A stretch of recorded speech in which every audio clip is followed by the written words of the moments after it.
Okay, can we call the meeting to order? I think so. All right. What was that? Welcome everybody to the City Council Town Hall meeting for the City of San Juan Bautista, Thursday, October 7th at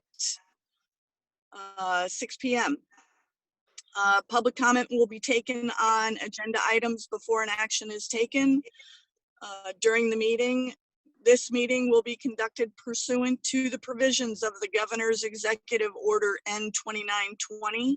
In order to minimize the spread of COVID-19 virus, the City Council is conducting this meeting by Zoom webinar and will be offering alternative options for public participation.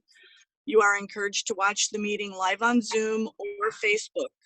Please follow the Governor's orders and CDC guidelines regarding preventative measures and do your part to help flatten the curve and prevent further spread of COVID-19. Madam Mayor, may I make one clarification on the basis for the remote meeting tonight? My name is Robert Rathie. I'm attending this evening in Deb Mall's stead. Deb is on vacation. I just wanted to make the record that we are conducting this meeting tonight actually under new provision of the Brown Act, which is 54-953 subdivision E1A, which allows meetings to continue remotely during a period where the county health officer has recommended that social distancing continue. The governor's orders have changed significantly since September 30th. However, his order instituting the proclamation of the emergency in relation to the COVID-19 remains. That's all I have. Thank you. Thank you very much. If you can send that to us, that would be great. Thank you, and I appreciate that. Thank you. I could sure do that. Yeah. Awesome. Okay, Pledge Allegiance. Councilmember Freeman, can you please start us off on the Pledge of Allegiance? Yes. Okay. Ready? Begin. I pledge allegiance to the flag of the United States of America and to the republic for which it stands, one nation, under God, indivisible, with liberty and justice for all. Thank you. Thank you so much. Deputy City Clerk, can we please have a roll call? Certainly. Mayor Jordan, Present. Vice Mayor Flores, Present. Councilmember Edge, Here. Councilmember Friels, Here. Councilmember Freeman.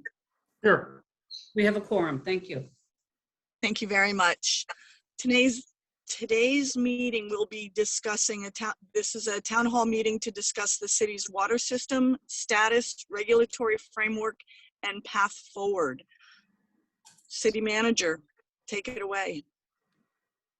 Thank you, Mayor. I counted 4 town hall meetings on this subject in the past year. And just for the council's information, reminder that we sent a flyer to more than 800 utility users in the mail, and they should have received it a week or so ago. So I was hoping we could get a good turnout at tonight's meeting. We have about 8 participants, but also some new people. So we're going to review a few slides that maybe you've seen before, but also update them. And in the end, we have our team here, and I wanted to start with introductions, but let me start with sharing my screen so I don't get lost. Anyway, hold on.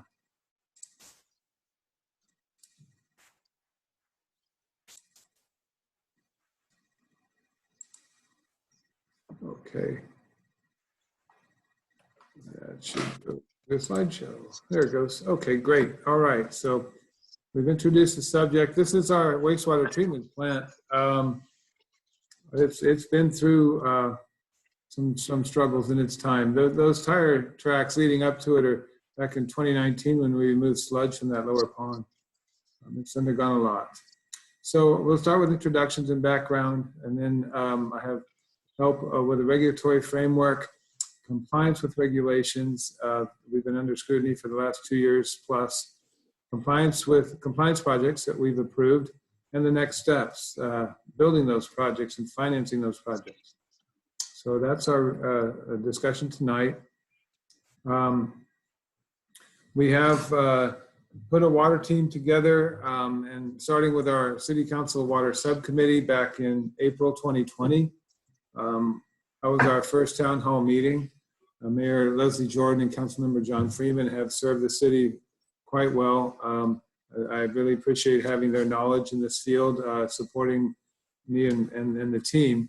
We have myself, Julie, who's on leave of absence, and project manager Carl Bajarki, who's retiring and vacationing. Joining us tonight are Adam Howell from the EPA. He's been our compliance officer, probably for longer than I have worked here. And you have met Tony Akel Engineering, who did our master plans, and Stephen Beck, who works with Stantec, the team we've hired to design our force main in Hollister. So they'll all be participating in tonight's presentation. And I'll start with the background.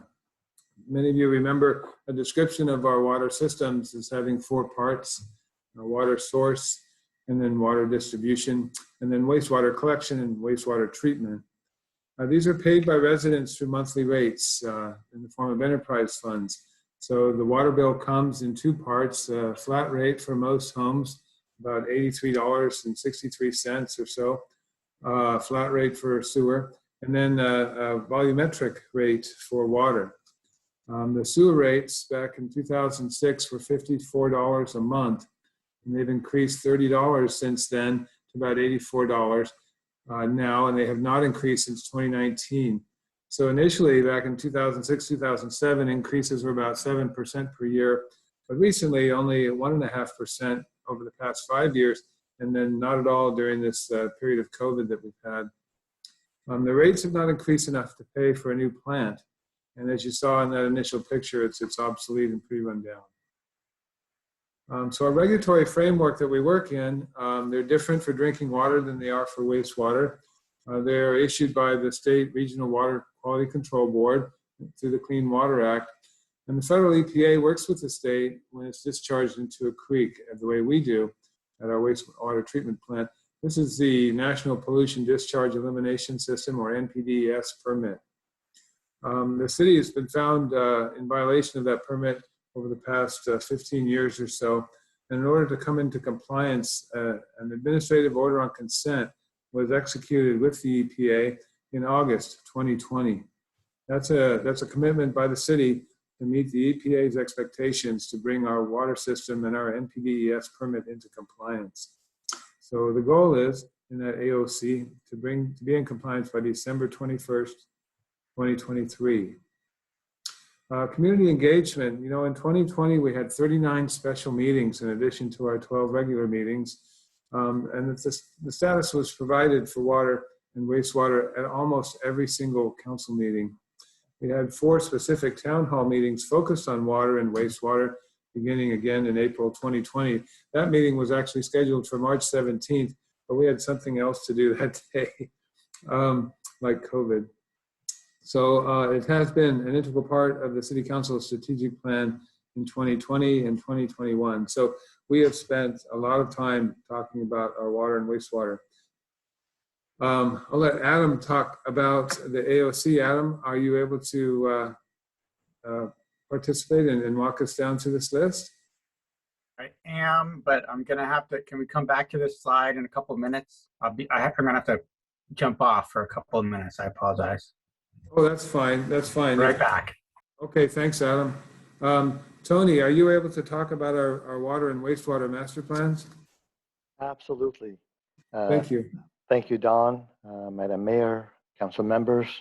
We are here again to talk about a little bit about the water and wastewater master plans. As a reminder, I think this is all about making big decisions related to the water and wastewater master plan and water systems, and enhancing the operations of the water systems and wastewater systems. The master plans are intended to support the general plan. They're intended to look at the needs of the existing systems, but also support the general plan. Back in late 2020, we adopted a water system master plan and a wastewater master plan that evaluated the existing condition from a capacity perspective, but also from a water quality perspective, and identified improvements that are needed for serving existing customers, but also serving customers through the general plan build out. That's what master plans do. They support the general plan build outs. And it turns out the general plan build out goes way into the future, into almost 2060. And so in February of 2000 or March in 2021, we issued an amendment that maintains the master plan, but looks at intermediate horizon, and that horizon is 2035, just to make sure that we're looking at realistic growth, we're looking at realistic projections, and then that the improvements support these intermediate terms as well as the long terms. The master plans provide defensibility for the recommendations that are coming up in front of you. And those big regional projects that we're considering, we wanted to make sure they are rooted in defensibility in terms of water use and wastewater use and the need for those projects. And with that concludes the master plan portion. I'm not going to say, unless we have questions, I will come back and answer those. Don, back to you.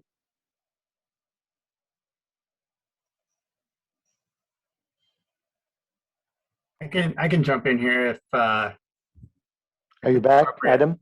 Yeah. Hi. All right. And then after you talk, I can come back and cover my piece again. Okay. Thank you. I'm kidding. I'm kidding. No, I'm Thanks done. for your patience, everyone. So yeah, I'm Adam Howe. I'm with the EPA here in Region 9 in San Francisco. And I came out and did an inspection of your wastewater treatment plant back in 2019, I believe.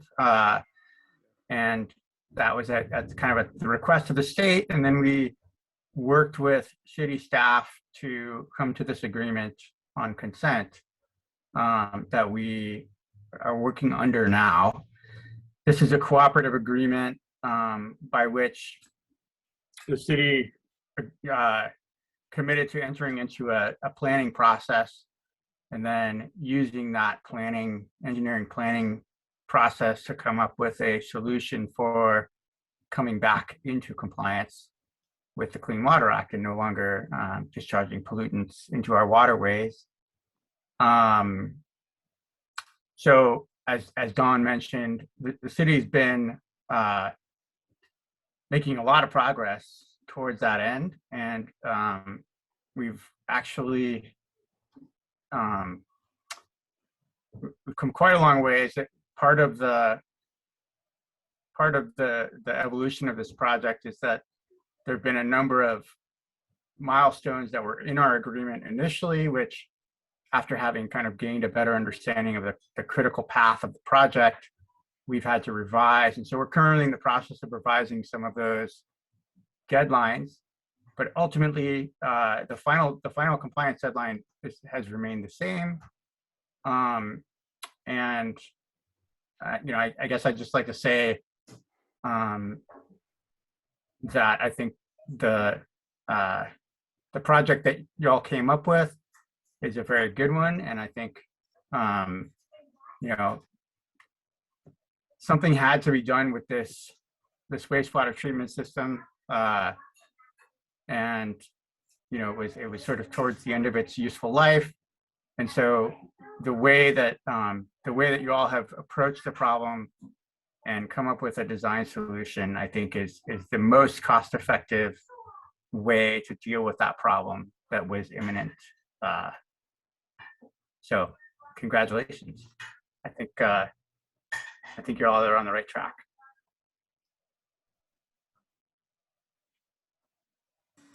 Thank you, Adam. Appreciate your input.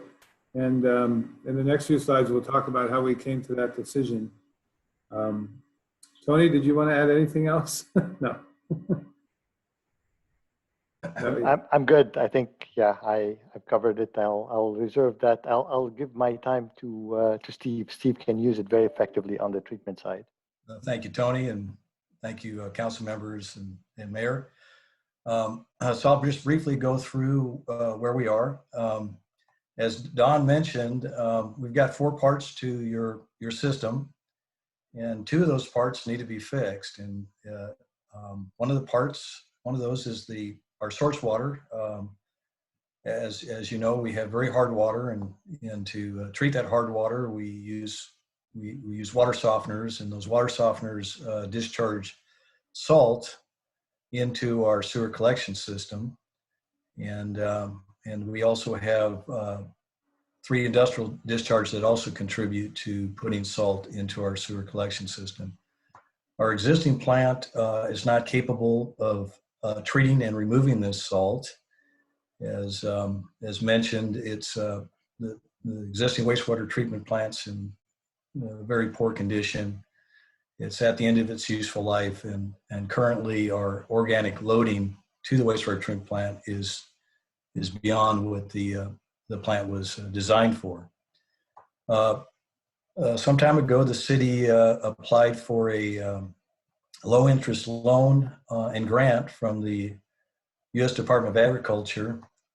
And part of that application process, Stantec prepared what's called a preliminary engineering report, or PER.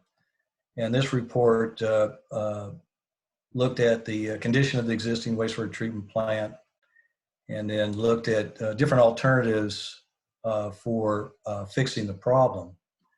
And we identified 3 primary alternatives were considered in this report. And the first alternative would be to replace the existing wastewater treatment plant and then do off-site salinity or source control.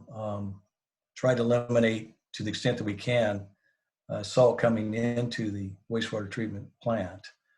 The second alternative was to replace the existing wastewater treatment plant and then do what we call on-site salinity removal using reverse osmosis or similar technology. And the treatment plant by itself would need this extra step in order to remove the totally dissolved solids, minerals, and stuff in the wastewater. Particularly sodium and chloride is what our problem constituents are.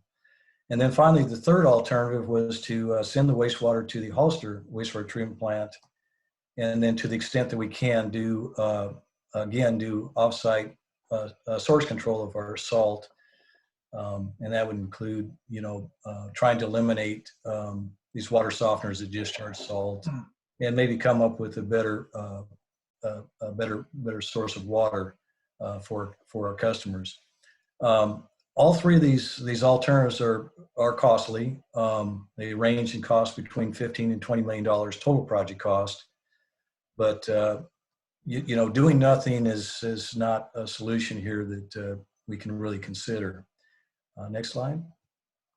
As part of the PER, preliminary engineering report, in addition to looking at the total life cycle cost of these 3 different alternatives, we also looked at other factors, and they included footprint, the operation of the facilities, reliability, and future regulatory compliance. And then we put these into a decision matrix and assigned a score to these things. And it turned out that the Hollister pumping our wastewater to the Hollister plant was scored the highest in our decision matrix on that. So even though the cost of the 3 alternatives were ranged, it was clear that the regional solution, we don't like to call it the regional solution, but the solution to pump our wastewater to the Hollister plant was the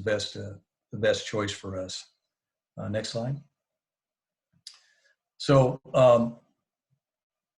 with that recommended project, here's basically what's included in that. Again, we still want to address the source water, in that in the city's currently looking at options of importing better quality water from the West Hills water treatment plant, and hopefully we can get to the point where we can eliminate the existing water softeners through some sort of buyback program.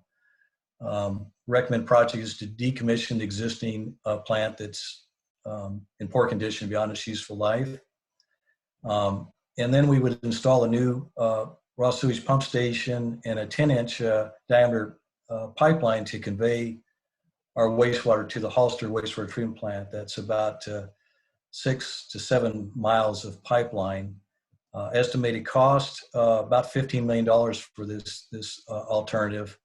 We're in the process of designing this pipeline, taking it to the 30% design level, and the city has already entered into a memorandum of understanding with the city of Hollister that was just recently executed on September 7th.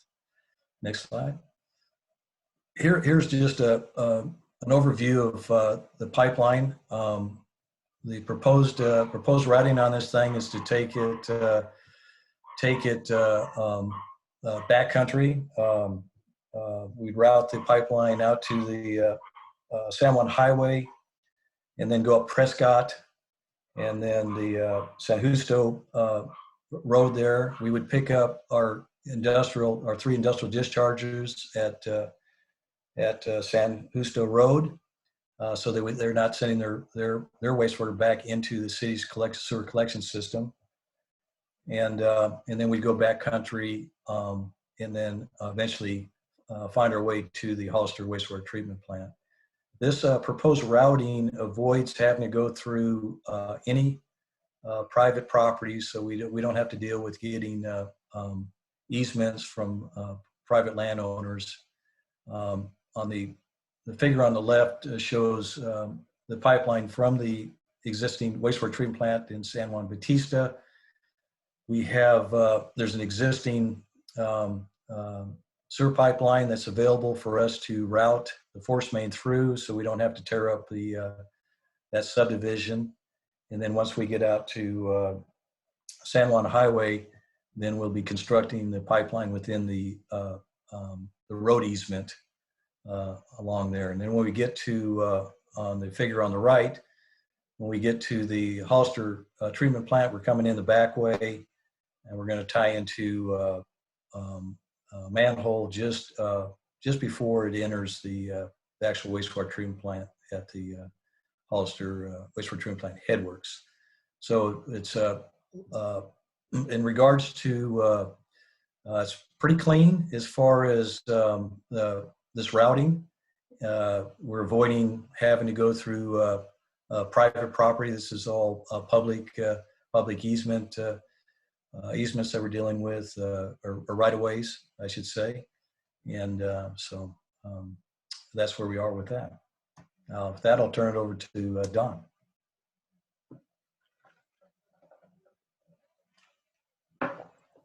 Thank you, Steve. Thank you for that overview.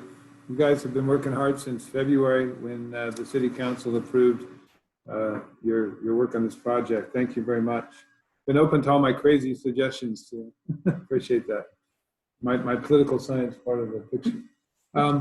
So when we executed the MOUs with the Water District in February, and then with Hollister more recently in September, we gave a drop dead date of 30%, meaning that the designs will be at 30% completed, and our environmental will be done, and we'll know the path of travel and the work we need to do with our easements, so that we can go back and revisit the costs. And the whole point is to ask ourselves, is the project feasible? Can we afford to pay for it? And so the second goal that we have before us now is to consider new rates to help pay for that capital expense and to help pay for the cost of Hollister treating the water. So there's an ongoing operational expense there as well. And if we can successfully get the rates approved, then the project will be feasible. And that will open the door, hopefully, for grant and loan applications. So down below, I've got the CEQA, the California Environmental Quality Act, and the National Environmental Protection Act, the project that we're working on, that need to be completed before the end of the year in order to have complete grant and loan applications submitted. So we have 80% loan 20% grant application in with the U.S. Department of Agriculture. We have 2 loan applications in with the State Revolving Loan Fund. One would help with the drinking water and one would help with this project. And they were loaning money at 1.1% last we spoke with them, which was just a few weeks ago. California Consulting has stepped in and is helping with our interface, while Stantec is writing the technical reports. And we have Dmitry Semenov on the line with us today, our financial advisor, who's tracking these things to make sure that the grant funding is going forward, hopefully in time to match our design schedule and construction schedule. So we need to, assuming the project is feasible, we would then enter into a formal agreement with Hollister, setting the rates for a period of 10 years or so. We'd be entering into an agreement joining San Benito County Water District and Sunny Slope and Hollister in an agreement to share that surface water from the West Hills treatment plant. We're on target to do this in October, to be at our 30% submittal. So things are coming together this month. With that, we would have a completed design shortly after the first of the year, and we'd be able to bid our project by summer 2022. That would allow plenty of time, more than a year, to complete the construction of the pipeline. So that's our next steps and the directions that we are heading. And I just wanted to review what the draft sewer rate study is sharing with us. I did share the document itself with the council about a week ago, but we haven't had much time to talk about it. The Hollister MOU has connection fees in it and has the cost per gallon, the volumetric costs that they would be charging us and agreed upon. So the Hollister MOU was a critical part of the rate study. The compliance project cost estimates that were shown here to be updated in October, they're an important component of the rate study. The wastewater master plans that Tony Ukel referenced, they're important. And we come together in presenting an average, a worst case scenario, very conservative, 2.5% increase, 2.5% interest rates, $200,000 debt financing charge. And then we come up to about an average of $13 per month over a 5-year period increase. So that would be $13 this year and another increase of an average of $13 next year. So some years maybe the 5th year is projected to be $7 increase, and there's another year in there that's at $16. That's how detailed the sewer rate study is and how conservative it is. So it does assume that we'll get some state and federal aid, but it doesn't assume any new state or federal aid. And it's clear to us that the American Rescue Plan is providing new funding through the Water Board and the revolving loan funds. And it's also clear, maybe even by the end of this week, that maybe we'll get that federal infrastructure bill approved, which is surely going to have probably in the form of community development block grant funds available to this project. So the goal is to approve new rates so that the USDA and the state will honor our applications and help us fund this project. But that would be the worst case scenario. We don't have to bill at that rate. So it's my job and my commitment to get those grants and loans for the city to keep that rate as low as possible. We plan on introducing the rates to the community formally at a public hearing at the next council meeting, October 19th. That has been noticed in the newspaper as a USDA public meeting so that we'd be eligible for the that's one of the last components needed to complete the USDA grant. So that'll be a resolution where the city council will be asked to approve the rate study so that the community knows it's no longer draft, that it's not going to change, and approve the issuance of the Proposition 218 notice. When you raise your utility rates, you're required by Proposition 218, California law, to send out a notice to all the subscribers stating how much you're going to be raising, how much you intend to raise the rates. And so that notice would go out on the 20th if approved.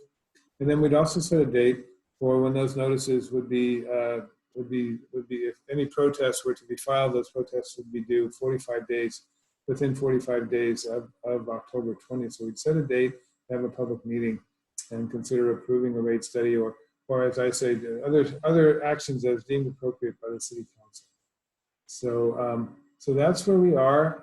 And we wanted to have this conversation, and maybe we'll have more than one town hall meeting. We'll hopefully have a lot of people participating at the city council meeting on the 19th. So we did, again, we sent invitations to every utility user.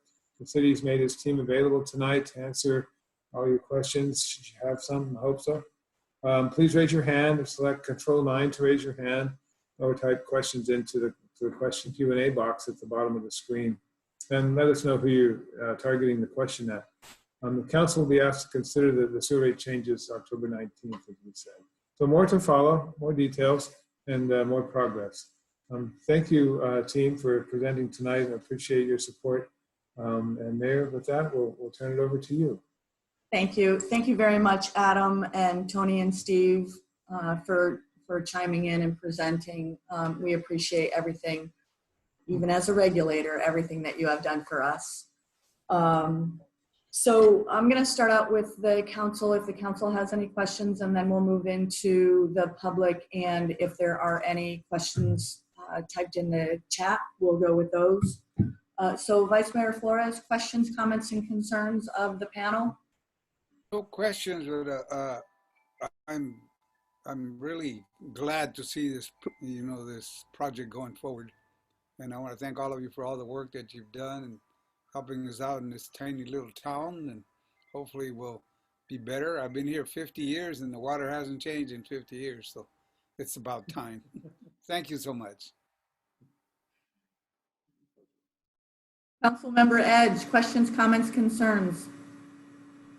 I don't have any questions. I'd just like to thank you, gentlemen, for coming or presenting tonight. It was a very good presentation, and I've had several conversations with our city manager, so I don't have any questions for you, but thank you so much for your hard work. Thank you very much. Councilmember Friels, questions, comments, concerns? A couple comments. Thank you, gentlemen, for all the work that you've done on this. This is a long time coming, like Cesar said. Just a quick question for Dawn, see if I can phrase it correct. It appears to me that we do a billing increase. I mean, we pretty much have to show that we're doing our best to help out our own self. Ed Lavaroni reminded me when he was on the council quite some time ago that we had a 50% rate increase because it wasn't done for many years. The rate increase, it's going to be a tough one to sell, but folks really need to know. I would think that we're showing that we're doing our best. I mean, I guess what I'm getting at is, will the bill increase show us in a good light as far as getting grants and help from the powers that be? Yeah, I'm very optimistic because we've been in constant dialogue, seems like for 6 months now, with these funders, and they seem anxious. They like our project. It seems very likely that our project will be on the state's priority list soon, which makes it eligible not just for state funding, but for other opportunities. We also have new opportunities that we're looking at. We recently submitted a Prop 1 grant for groundwater. So we're looking at new opportunities all the time. I'll just caution, that will help us with the capital expenses included in the rate study, but we'll still have the operational expenses associated with Hollister, which are a little bit higher than we're paying now. So we're going to save money on our operations because we'll no longer operate our own wastewater treatment plant, but we'll be paying fees to Hollister in order for them to process. So to that level, the grants will not completely eliminate an increase, but will really help. Okay, I thank you. I appreciate that. And just one other comment. I pay about $60 a month for drinking water delivered. I'm happy with paying another $13 to San Juan if I can get water out of the tap now. So I'll actually end up probably saving some money in the long run. I know the folks with water softeners are going to be a hard sell also, because I know a lot of those systems are expensive and we're probably not giving them what they put into them. But I'm looking forward, just like Cesar said, I've been here for 56 years and I'm looking forward to drinking some water even though we, as kids, we did drink it out of the garden hose. It wasn't that good though. So I'm looking forward to this. So thank you everybody for all the hard work. Don, thank you for all your hard work. I appreciate it. Thank you very much. Councilmember Freeman, questions, comments, concerns? Yes, I just have kind of one question, mostly for Don.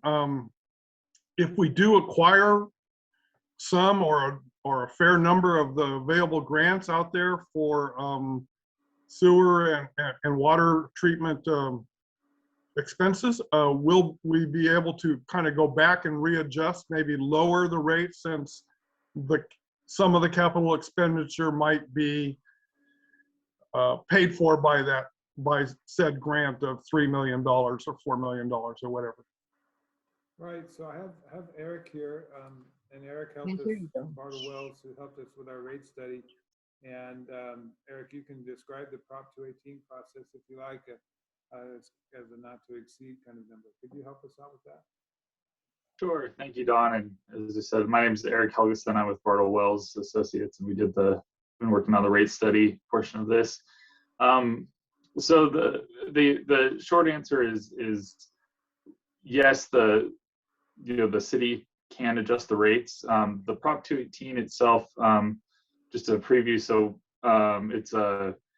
you have to send out the notice, which notices the maximum rate that can be implemented in each year for the next 5 years. So we'd be looking when we present on the 19th. We'll be presenting those recommended rates. And basically, when you issue the 218 notice to the ratepayers, that's the maximum amount. And the rates that we're proposing are going to be going up incrementally each year to get to be able to pay for the capital project in 22-23 and be able to support the financing.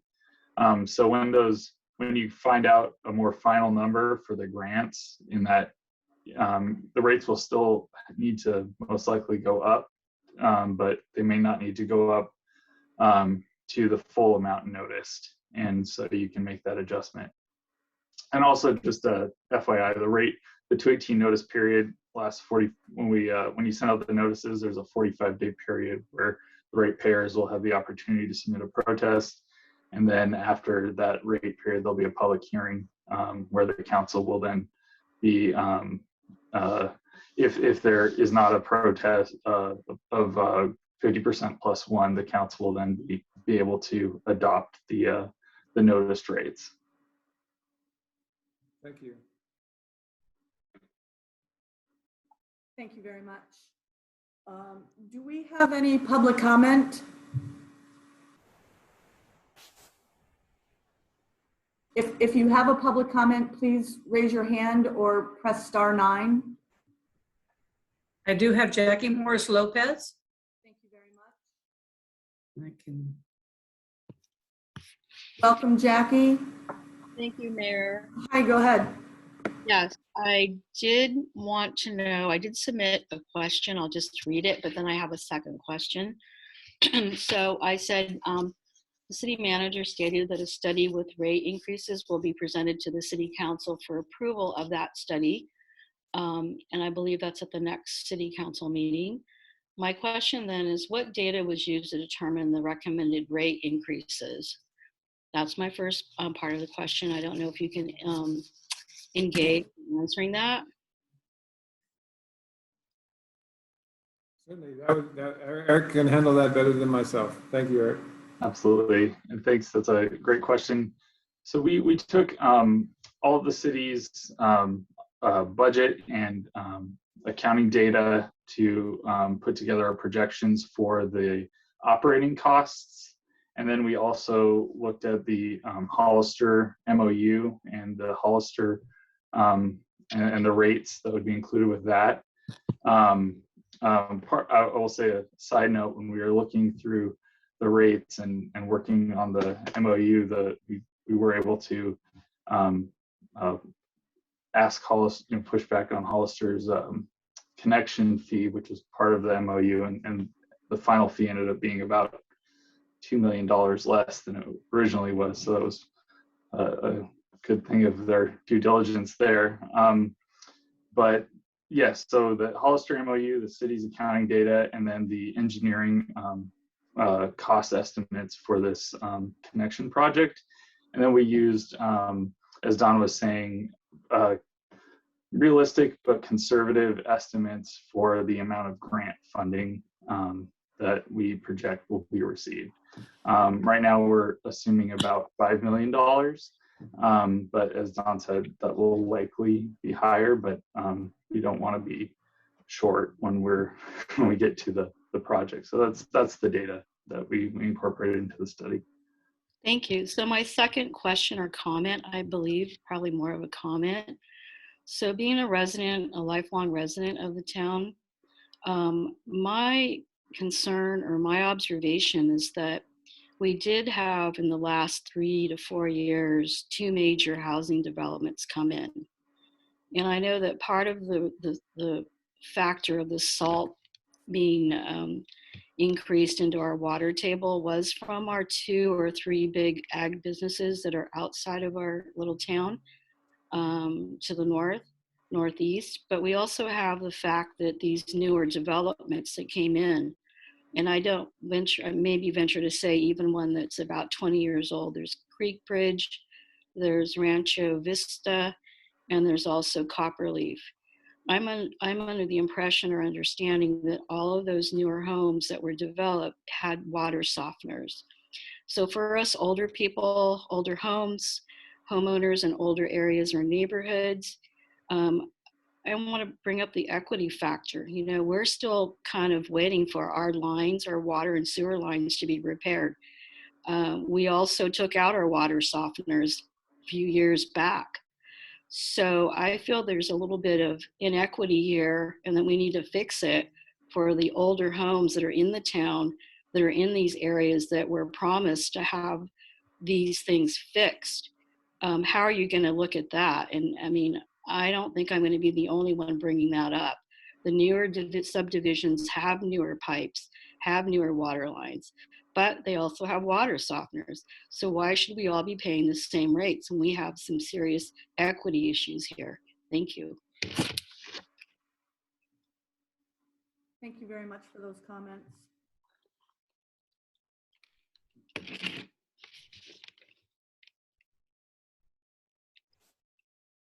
No other hands are raised. Thank you very much.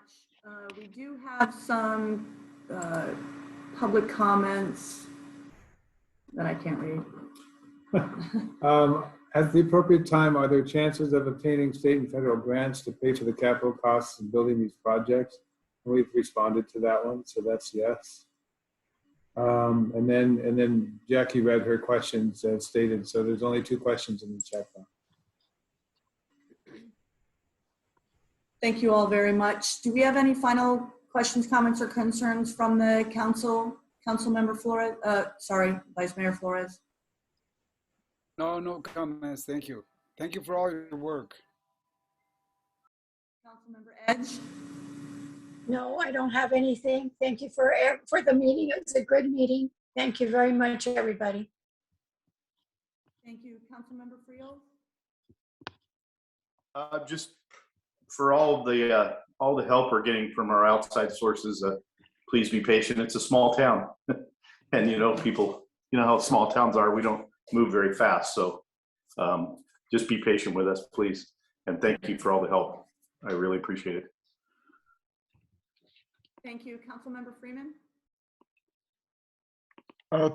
Thank you. Just kind of following up on what Scott said, I've been frankly working on this for quite a while, probably over 10 years, with varying degrees of success, depending on the administration. And so thank you, Don, for being understanding and working hard to get this huge thing accomplished. Even though we're a small town, we deserve and require good drinking water without nitrates in it. And that was my original goal. Thank you. Thank you very much. It has been a very extensive and major project. We appreciate all of the help that everybody who is on this call, all of the support that you have given us. Adam to the EPA. Thanks for helping us to get it solved quicker. Fines weren't so great, but thanks for pushing us along a little bit. A little nudge went a long way. And to our #1 project manager over here, City Manager Don Reynolds, for all of the work.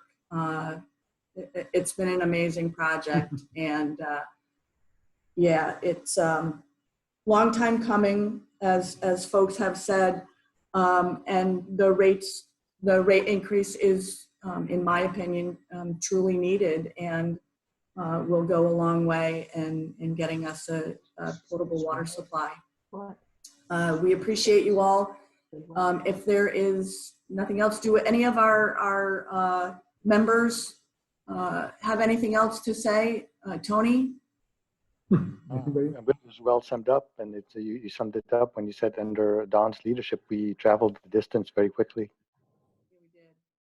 Thank you. Stephen?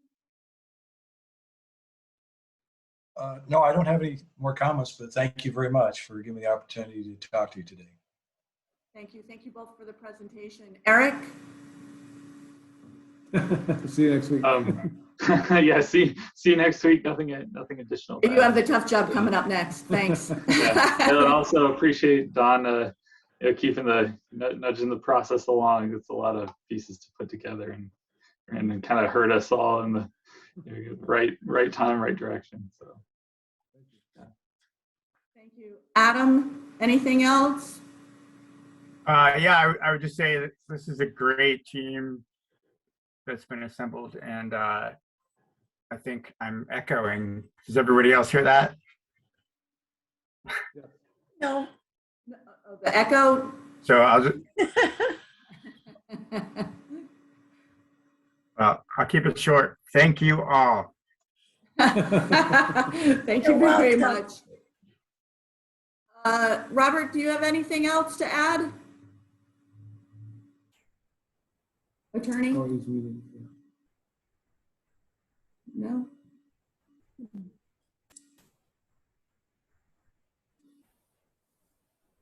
You have to unmute yourself if you're trying to talk. Wait, one more. Do it one more time. There you go. Yeah, no comments. No, I thought Eric did a great job of describing the 218 process. Thank you. Thank you very much. All right, if there are, Don, do you have any other? No, thank you. Thank you for your time tonight. Thank you all. Thank you all to the public who participated. Great questions. Thank you very much. With that, I will take a motion to adjourn. I will make a motion that we adjourn. Have a second. Thank you very much. I think Scott jumped in a little quicker than Cesar. Thank you. Good night, everybody. Roll call. Mayor Jordan? Yes. Vice Mayor Flores? Yes. Councilmember Edge? Yes. Councilmember Friels? Yes. Councilmember Freeman? Yes. All in favor. Thank you. Thank you all very much. Have a great night. See you next Tuesday. Good night, everybody. Go Giants. Yeah. Again. Bye. Yeah, go Giants.